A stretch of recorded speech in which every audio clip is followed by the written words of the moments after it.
Alright. Hey YouTube, I'm Lucky, and in today's video we're going to be covering the Trials Meta Report. Now, this is a video series that I've been doing for a long time now, where I actually break down and give you an analysis from the data from last weekend's Trials to give you the information you need so that hopefully you go flawless next weekend, alright? Now, Trials, there's a lot more on the stakes now than there ever was before. You got Adept weapons, you got Adept mods. They weren't extremely overwhelming this first week. The first Adept mod wasn't very good necessarily for PC, but not too bad if you're a controller player in my opinion. And then we had the Summoner, which was really good, most especially if you play on controller as well. It has a very high aim assist weapon. But that being said, there's going to be better Adept mods coming out, and there's going to be better Adept weapons, so on and so forth. So maybe next week will be different, but definitely really good loot this season. I'm really excited to grind out some Trials. So let's start from the top, though. We have all the weapons that were used. Obviously, Fellwinter's was the most popular weapon. I did a video covering a little bit of this, and what I want to do is more in-depth this time. And so what I'm going to do is actually break it down by platform. So that way, if you're an Xbox player, PS4 player, or PC player, I'm going to kind of break it into those two worlds. You've got Xbox and PS4, which is about 75% of the player base, 70% of the player base, and then PC, which is, which is not Google Stadia. Google Stadia is a very small portion. PC is just Steam, which is about 30% of the player base. And the meta is very different between those two worlds. So for Xbox, we have Fellwinter's Lie as the #1 weapon. On PlayStation, we have Fellwinter's Lie as the #1 weapon. No surprises there. Adored the #2 weapon. Adored the #2 weapon. A little bit of differentiation between Xbox and PlayStation, though. We have the Sturm being the most popular on PlayStation, with the Crimson being the second. And then on Xbox, it's a little bit different. We have the Crimson being #1, and the Sturm is actually in the 5th spot, with the 7th Serif CQC shotgun being in the #4 spot. Obviously, people are only using this 7th Serif shotgun because they don't have the Fellwinter's Lie. That's definitely the best replacement, in my opinion. It's a different archetype. It's not nearly as strong. The 7th Serif, if we were to do a scale and we were to put Fellwinter's Lie, it would be at S tier for shotguns. 7th Serif would have to be at the B tier at best. So you've got S tier, A tier, B tier, B tier at the absolute best. A god roll of 7th Serif. Nowhere near can compare to the Fellwinter's Lie, but it's not too bad. The Crimson being the strongest on console, though. No surprises there. Could be a very sticky gun, and it'll be easier to get those headshots off with that weapon. So I'm not too surprised to see that. That is the strongest weapon in the game right now. So if you're on the sticks, whether you're on PC or whether you're on console, you equip that Crimson, and you're definitely gonna be slaying people to Sturm. Obviously, putting in work too, which is pretty cool to see. This 120 RPMs. These were 110s before, but now they're 120s. These are really high up there. You have the steady hand as well. So 120 hand cannons are the strongest of the true hand cannon archetypes. Obviously, Crimson is like its own weird world where it's like a burst hand cannon. It feels more like a pulse rifle. So 120s are the king of this sandbox on Xbox and PlayStation. And I'm going to go over PC in just a minute here. Now we have the last word, which I thought would be a lot higher here. No surprises that it's in the top 10, though. Such a strong weapon. Really, really nasty on console and with controller. And we also see the last word makes it into the top 9 slot there. And then on Xbox, we have the Ace of Spades. So we've got a 140 RPM here, and then we have the Trusty Scout, which is a bit surprising there, but the Trusty Scout, as I mentioned before, is a really, really strong weapon.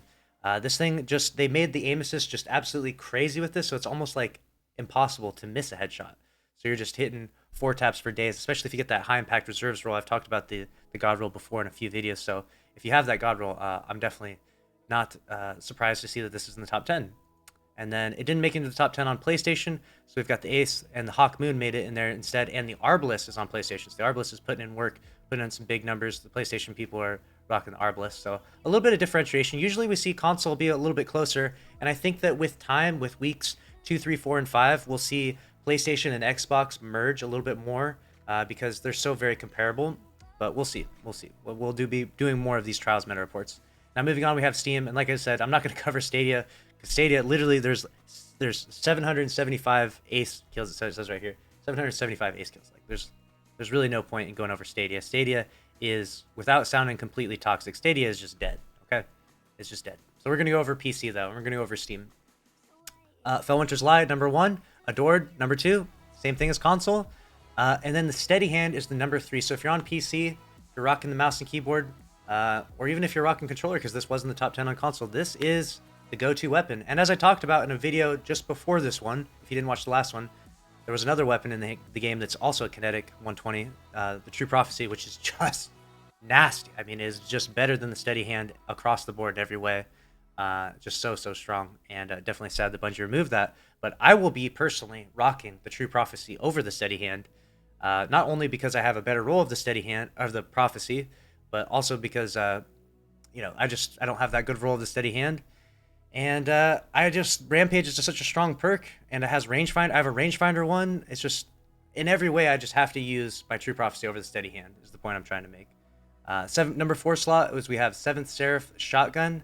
Now this is a strong shotgun, like I mentioned, but nowhere near the Felwinter's Lie.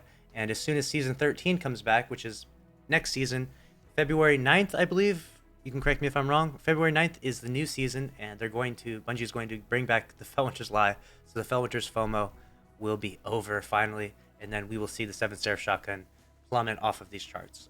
But until then, of course, people are going to continue to use that, as not everyone has the Felwinters. And then we've got the Ace of Spades. So the Ace is the king of the 140 RPM hand cannon. So if you're not liking the 120s, if the cadence of the slow fire is a little bit too punishing, like if you miss a shot with the steady hand, it's punishing. You can't be missing shots with this. Then the Aces might be for you, because it's a little faster fire rate, maybe a little more forgiving.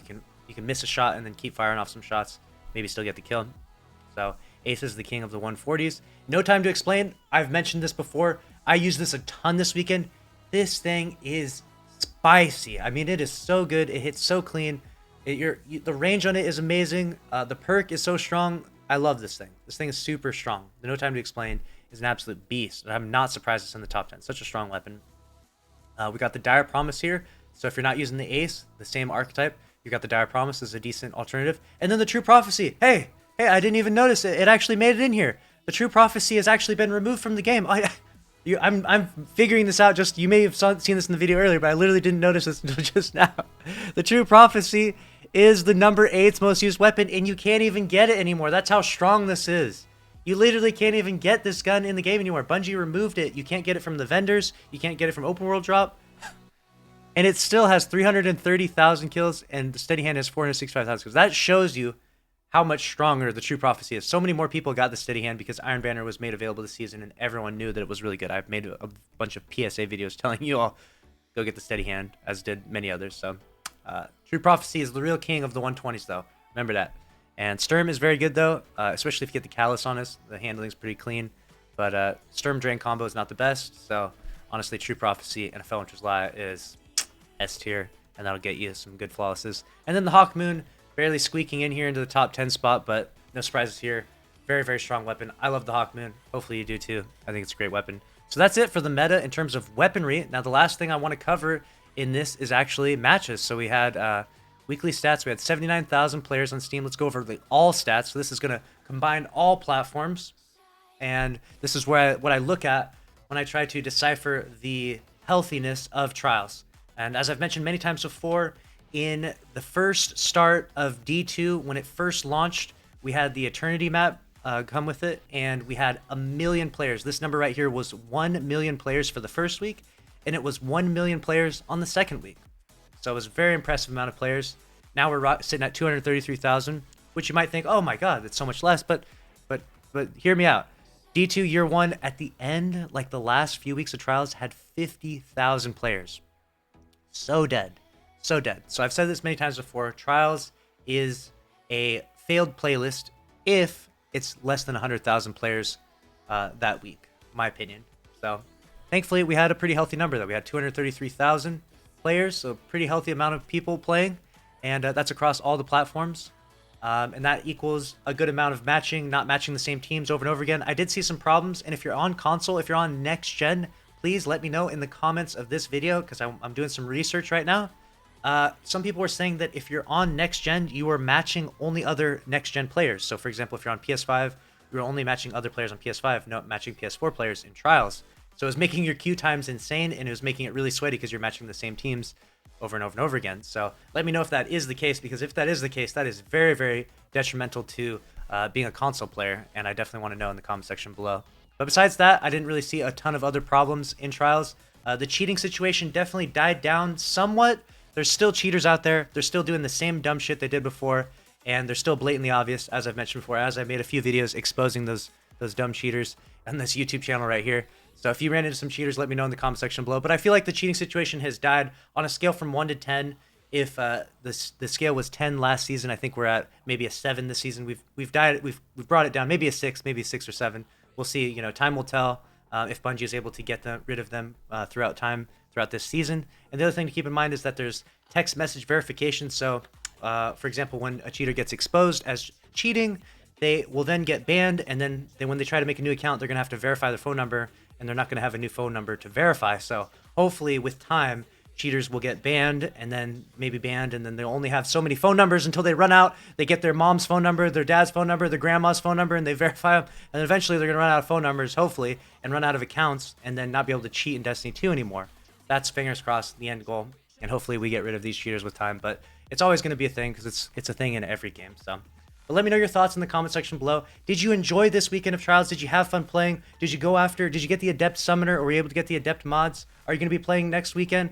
What is the player base going to be like next week? I'll be monitoring that, and I'll be monitoring the meta. Let me know what weapons you used this weekend. If you did get Flawless, or if you did find some success in Trials, if you're using something outside of the top 10 here, I definitely want to know. I want to know what sort of secret strategies and weapons you use in order to get Flawless, because I would find this stuff very fun. I find analyzing the data of Trials to be very, very fun, and I hope you did too. I hope you enjoyed this video. If you did, make sure to subscribe with notifications on, and I'll see you in the next one. Thanks for watching.